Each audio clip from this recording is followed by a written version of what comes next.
My beautiful wife traveled the world, betraying me with her boss in foreign cities, then came home only to make me feel small in my own house. I never thought my life would turn into the kind of story people binge read on Reddit at 2 a.m., but here we are. My name's Dylan, 35M. I'm from a blue-collar family. Dad's a retired truck driver, Mom works part-time at a diner. I've got 2 younger brothers, both in construction, and a sister who's a nurse. I've always been the tall, broad-shouldered one, the guy people assumed played football. I didn't. I was too busy working in my uncle's auto shop. I'm not polished. I don't own a suit unless you count the one I wore to my wedding, but I've always been proud of where I come from. My wife, Claire, 32F, is the opposite. She's an art critic/artist who travels around the world for exhibitions, gallery openings, and creative retreats. She's stunning, the kind of woman who walks into a room and every guy pretends not to stare. We met at a mutual friend's backyard party, and somehow, against all odds, we fell in love. At first, she said she liked my realness, how I wasn't trying to impress anyone. For the first couple years, we were great. We'd have these electric weekends together before she'd jet off to Paris or New York for some show. But somewhere along the way, I started noticing the changes. The first crack, looking back, was the night she came home from a trip to London. I'd cleaned the whole house, bought her favorite wine, even cooked, and I'm not a cook. She walked in, looked around, and instead of saying thank you, she wrinkled her nose and said, "Ugh, Dylan, why does it smell like bacon grease in here?"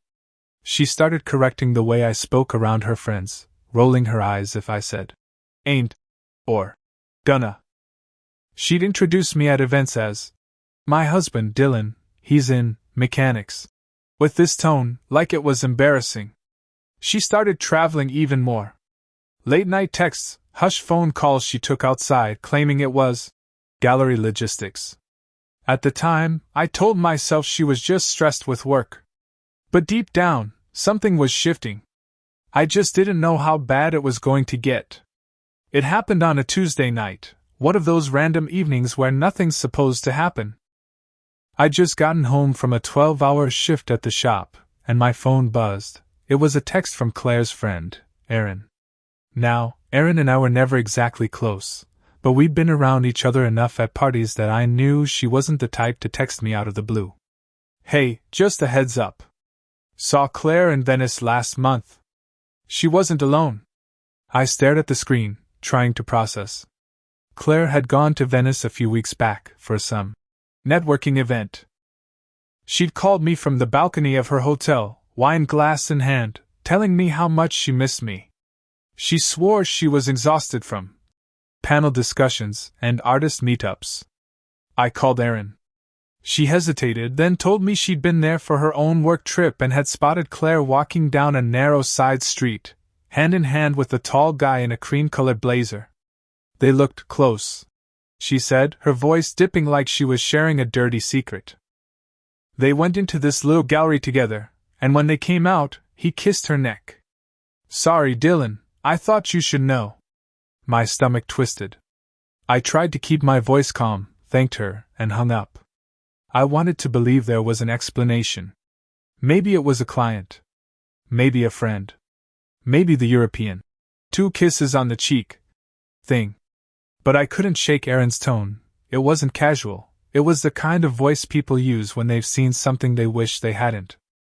That night, Claire called me from her hotel in Madrid. She sounded bubbly, almost giddy. "Dill, you wouldn't believe the people I've met today," she said. I asked if she'd been to Venice last month for anything other than the panel. There was a tiny pause before she laughed. "Babe, no, you know I was busy every second. I barely even left the hotel." She lied so easily, I almost believed her. Almost. I didn't know it yet, but that was the moment I decided to quietly start paying attention. 2 weeks after Erin's call, Claire came back from Madrid. She was supposed to be gone another 3 days, but she texted me mid-shift. "Change of plans, home tonight. Let's do dinner. XO. I thought maybe she missed me. I even left work early, swung by her favorite wine shop, and grabbed that overpriced Malbec she always bragged about. Her flight got in late, close to midnight. I heard her heels click across the driveway before the door opened. She breezed in wearing a black silk dress I'd never seen before and this thin gold necklace with a little sapphire pendant. "You look fancy," I said. She smirked, brushing past me. "Oh, this? Gift from a collector. Networking perks, babe." She dropped her bag in the hallway like she owned the place and went straight to the bedroom. When she bent over to unzip her boots, the hem of her dress shifted, and I caught a glimpse, faint red marks trailing up her inner thigh. Not the kind of marks you get from a seatbelt. I didn't say anything. I just watched her peel the dress off and hang it like it was priceless. She noticed me staring and raised an eyebrow. "What?" she said, all attitude. "You've got something on your leg." She glanced down, then laughed like I was crazy. "Oh my God, Dylan! That's from the edge of the hotel pool. The tiles are jagged. You seriously think I'm out there having some torrid affair?" She said torrid affair in this mocking, theatrical voice, like I was some jealous idiot. But she didn't meet my eyes when she said it. And the smell. I don't know how to explain it, but she didn't smell like airport air or perfume. She smelled like sex. I went to bed that night with the image burned into my brain, that necklace, those marks, and her casual dismissal of me like I was the dumb mechanic who couldn't possibly understand her world. That was the night I decided I wasn't going to just sit in the dark wondering. I was going to get proof. Once I decided I was going to get proof, it was like a switch flipped in my brain. I wasn't going to accuse her again without something she couldn't twist or talk her way out of. Claire was good at lying, scary good. She could make me feel like the crazy one even when the truth was right there. First step was simple. I stopped telling her my work schedule. I'd mention I had late nights, when I didn't, or that I was covering a weekend shift, when I was really free. That way, I could move without her knowing when I might pop up. Next, I started checking her social media tags. Not the obvious ones on her own profile, she'd never leave anything incriminating there, but the background tags. The photos other people posted from the same gallery events. I'd zoom in on blurry corners until I saw her laughing too close to some guy, or walking out of a side door with the same man from Aaron's Venice story. Tall, dark hair, always in those slick cream blazers like he thought he was some movie director. Then came the receipts. One night she left her tote bag in the kitchen. I heard her in the shower, so I took a quick look. Buried under a mess of lipstick and sketchbooks was a folded hotel receipt from Florence. 2 glasses of wine, late-night room service for 2, and breakfast in bed. The date was during her Berlin networking week. The final nail was pure dumb luck. She'd left her iPad on the couch, screen lit up with a text preview. "Matteo, counting the hours until I'm in your bed again." I didn't even touch it. I just took a photo with my phone. My hands were shaking so bad I almost dropped it. At that moment, I knew Aaron had been right all along. I knew Claire had been lying with a straight face while telling me I was insecure. And I knew exactly when I was going to drop this little truth bomb, right when she thought her world was perfect. Claire had been hyping this upcoming gallery opening for weeks. Her biggest event yet, hosted by none other than the owner of that high-end Manhattan gallery she'd been cozying up to. Guess who? Yep. Cream blazer Matteo. She was buzzing about it non-stop, the dress she'd picked, custom-made, the press coverage, the guest list. "This is career-defining, Dylan. You have to be on your best behavior." That last part was said like she was talking to a toddler. I smiled and told her I'd be there. Inside, I was already planning her personal art installation, one where the theme was humiliation in real time. The night of the event, I showed up in my only decent suit, the one from our wedding. Claire was across the room, holding court in her silver gown, sparkling under the gallery lights. She looked stunning, and fake as hell. Matteo was at her side, hand on the small of her back like he owned her. I waited until she got up to give her speech. People were sipping champagne, nodding like they were all part of some brilliant cultural moment. She started thanking the gallery, Mateo, her mentors. That's when I hit send. A group text to her parents, my parents, her siblings, my siblings, half her close friends, and oh yes, several of the artists and critics in that very room. Attached were the hotel receipt, the blurry Venice photo, and the iPad screenshot. I watched as her phone, sitting on a nearby table, started lighting up with notifications. 1, 2, 5, 10 in rapid succession. Her voice faltered mid-sentence. She glanced at the phone, and her face drained of color. Mateo's jaw tightened like he'd just bitten into glass. People were already checking their own phones, murmuring. One woman near me whispered, "Oh my God!" Claire mumbled something about needing a moment and fled the stage, dragging Mateo toward a side door. I took one last sip of champagne, left the glass on a plinth next to some overpriced abstract painting, and walked out. By the time I got home, I'd changed the locks. It didn't take long. Less than an hour after the gallery blast, I heard pounding on my front door. Not knocking, pounding, like the cops had a warrant. "Dylan! Open the damn door!" I took my time. When I finally opened it, there she was, still in the silver gown, hair a mess, mascara smudged.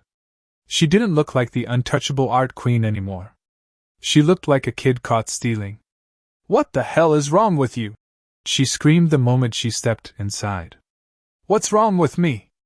I said calm. "You've been screwing Mateo in hotel rooms across Europe while telling me I'm insecure. That's what's wrong." She rolled her eyes, actually rolled her eyes. "Oh my God, Dylan, you're so dramatic. Mateo is a colleague. We've been working closely, yes, but you're blowing this out of proportion." I pulled my phone out of my pocket, tapped the photo of the iPad message, and held it up in her face. "Colleagues send each other texts about counting down the hours until they're in bed together?" She froze for a split second, then shook her head. That was, taken out of context. He was joking. "Stop." I cut her off. "You've been lying for months." "Berlin? You were in Florence with him." "Venice? Aaron saw you holding his hand." "And that necklace you came home with?" "Bought by Mateo." "You even smelled like him that night." Her face twisted into something ugly. "You're such a small man, Dylan. You've never understood my world. Mateo makes me feel seen. You're just you?" I felt something snap inside me. Yeah, I'm just me. The guy who worked his ass off so you could run around pretending you're some art world goddess. And guess what? I'm also the guy who's done with your lies. She must have seen it in my face, because her voice softened. "Wait, you can't just throw away our marriage over a mistake. I was lonely. You were always working. We can fix this." I stepped back and pointed to the door. "No, Claire. You broke it. Get out." She didn't leave quietly. At first, she just stood there in the doorway like she expected me to cave if she stared long enough. When that didn't work, she switched to tears, the big, trembling, mascara streaked kind you'd see in a bad soap opera. "Dylan, please. I don't have anywhere to go tonight," she said, clutching her clutch bag like it was a life raft. "I'll sleep on the couch. We can talk in the morning." "No," I said flatly. "You've got Mateo. Or one of those luxury hotels you love so much. I'm sure you'll figure it out." That's when the anger came. "You're such a vindictive bastard," she snapped. "Do you know how embarrassing tonight was for me? Do you know how many people are talking about me right now?" I leaned against the frame, crossing my arms. "Yeah. I planned it that way." Her jaw dropped. "You planned this?" "Claire," I said, almost laughing, "do you think I'd let you humiliate me for months without an answer? You've been walking around thinking you're the clever one. Guess what, you're not." She glared at me, then shoved past toward the bedroom. That's when she hit the locked door. I'd already changed the knob earlier that day, deadbolt and all. "You've got 5 minutes to grab whatever you can carry," I told her.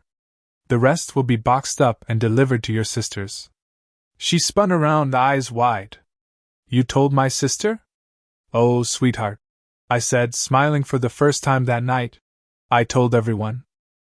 She stormed back to the living room, snatched her purse, and tried to slam the door on her way out, but it bounced off the frame, making her curse out loud.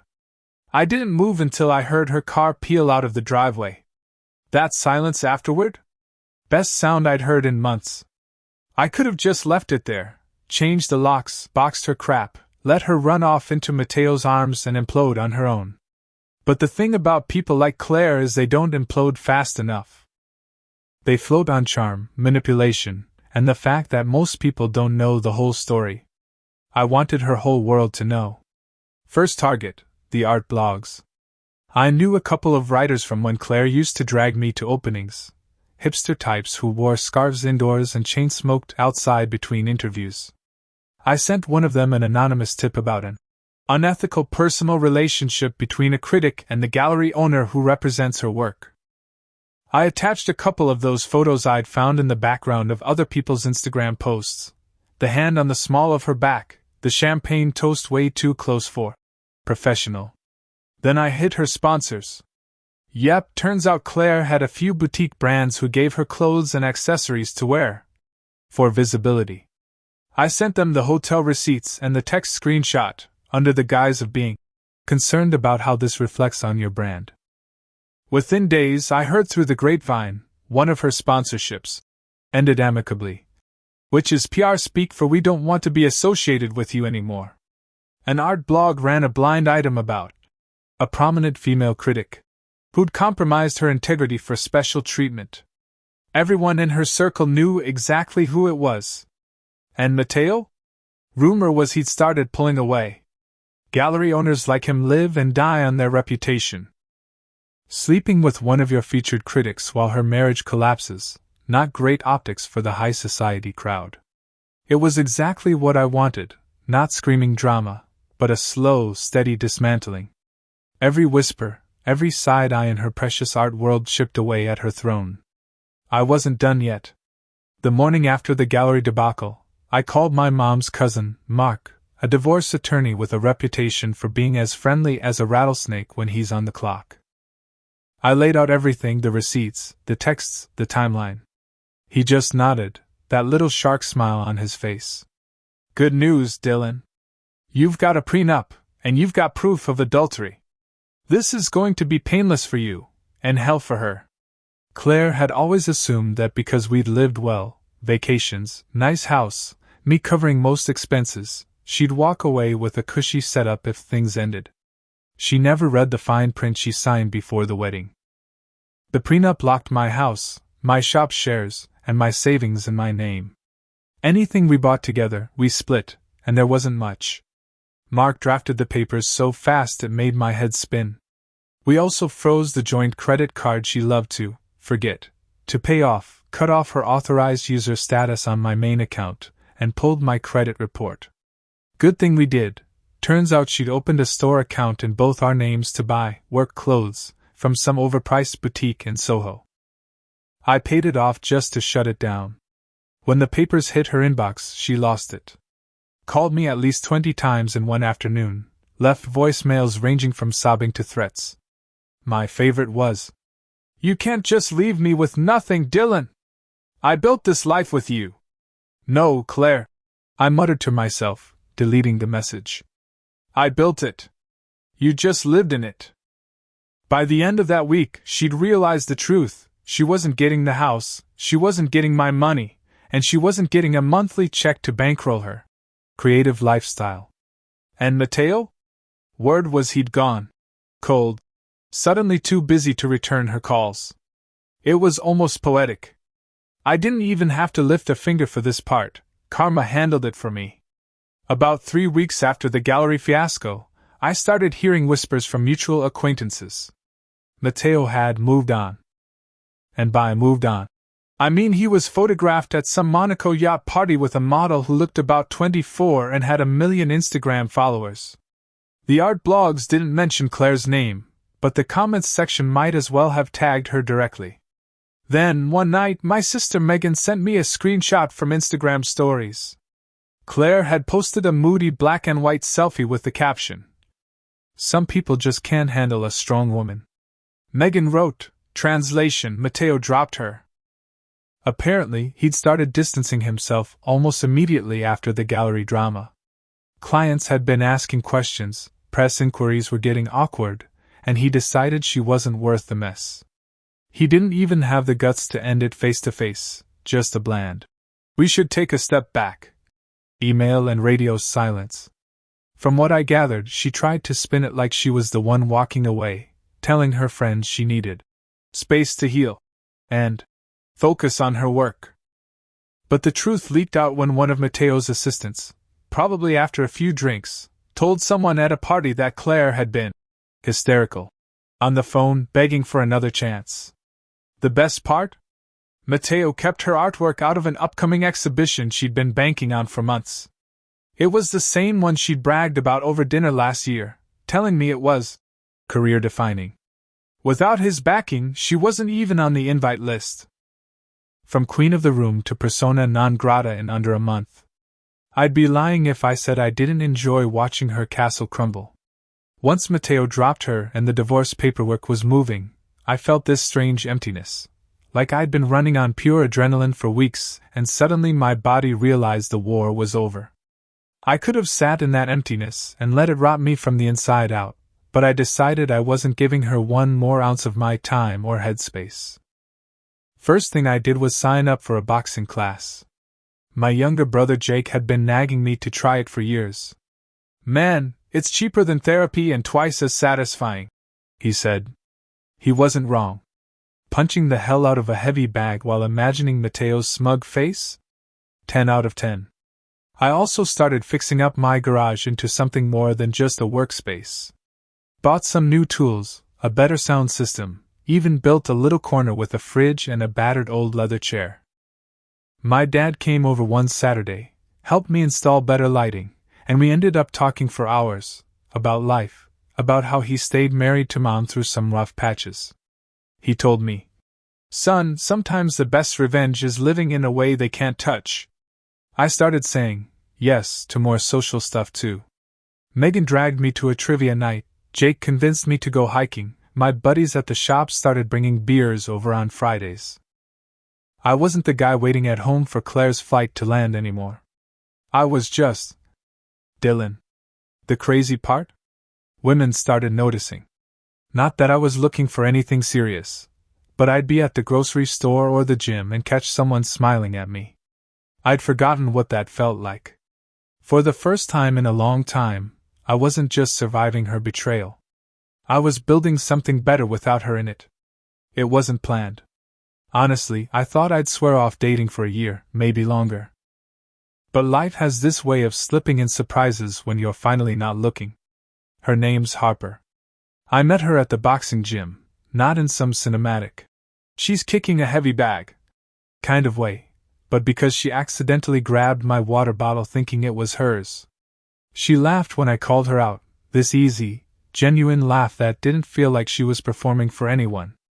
We started talking between classes, then grabbing coffee afterward. She was a graphic designer who freelanced from home, down to earth, quick to joke, and the polar opposite of Claire in every way that mattered. No pretense, no condescending tone when I talked about cars or music. When she asked about my ex situation, I told her the condensed version. She didn't pity me. She didn't give me that tight-lipped, "Wow, that's rough" face people do when they don't know what to say. She just nodded and said, "Well, her loss." That hit me harder than I expected. We took it slow. No grand gestures, no playing house after 3 dates. Harper respected my time and I respected hers. When we finally crossed that line and spent the night together, it wasn't like with Claire. There was no sense of performance, no underlying tension. Just real, raw connection. And here's the kicker, I never once felt like I had to keep up with her or prove I belonged in her world. We were just two people who liked being around each other. It made me realize something important. It's not about replacing Claire. It's about never again letting someone make me feel small just to make themselves feel big. It was a Thursday night, raining hard enough to drown the sound of traffic, when I heard it, pounding on my door. For a second, I thought it was Jake stopping by unannounced. Nope. It was Claire. She looked nothing like the silver-gowned art goddess from a few months ago. Her hair was stringy from the rain, makeup smudged, wearing an oversized hoodie that probably wasn't even hers. She clutched a half-soaked tote bag like it held the last scraps of her life. "Dylan, can we talk?" she said, her voice trembling. I didn't move to open the door wider. "About what?" she sniffled. "Everything's gone. Mateo's with someone else. I lost 2 more sponsors. My landlord's raising the rent and I can't keep up. I made mistakes, Dylan. I was stupid. I miss you. I miss us." I actually laughed. I couldn't help it. "You miss me, or you miss having a safety net?" Her eyes filled with tears. "I swear, it's not like that. I think about our mornings, the way you used to make coffee, how you'd fix my car without me even asking." "Stop," I said sharply. "You didn't think about any of that when you were sneaking around in Florence and Venice. You didn't think about that when you rolled your eyes at me in front of your friends. You made your choice." She stepped closer, desperation flashing across her face. "We could start over. I'd do anything to earn your trust back." And for one fleeting second I saw her as she used to be, the girl who laughed with me at that backyard party, before all the contempt and lies. But the second passed. "I'm not your rebound from Mateo," I said. "And I'm not your backup plan. Go figure your life out without me in it." I closed the door before she could answer. The sound of her footsteps fading down the driveway felt like the final nail in that coffin. After that night, something clicked. I'd been carrying around this low-grade tension for months, even after the locks, after the gallery blast, after Mateo dropped her, like some part of me was still bracing for her to pop back in and screw with my head again. But closing that door, literally and figuratively, was the release valve I didn't know I'd been waiting for. I realized I'd spent years letting someone slowly convince me I was less than I am. She chipped away at my confidence, dressed it up as helping me fit in, when really she just wanted to feel superior. And I'd bought into it, started doubting whether I was good enough for her world, whether I needed to talk differently, dress differently, be different. Turns out, I didn't need to change a damn thing. Claire's whole world was smoke and mirrors. Once the smoke cleared, there wasn't much there, no loyalty, no humility, no gratitude. Just a constant hunger for validation and status. And the second it dried up, she came running back, hoping I'd be her life raft. Instead, I learned the most important lesson I've ever picked up. If someone only loves you for what you can provide, they don't love you, they love the perks of being around you. Now, I know what I bring to the table. I know I'm loyal, hardworking, and the kind of man who shows up when it counts. And I'll never again waste that on someone who thinks mechanic is a dirty word. If you're reading this because something in your gut feels off in your own relationship, listen to it. I ignored mine for months. I wanted to believe Claire's lies because the alternative meant admitting the woman I loved was willing to humiliate me behind my back. Here's what I wish someone had told me back then.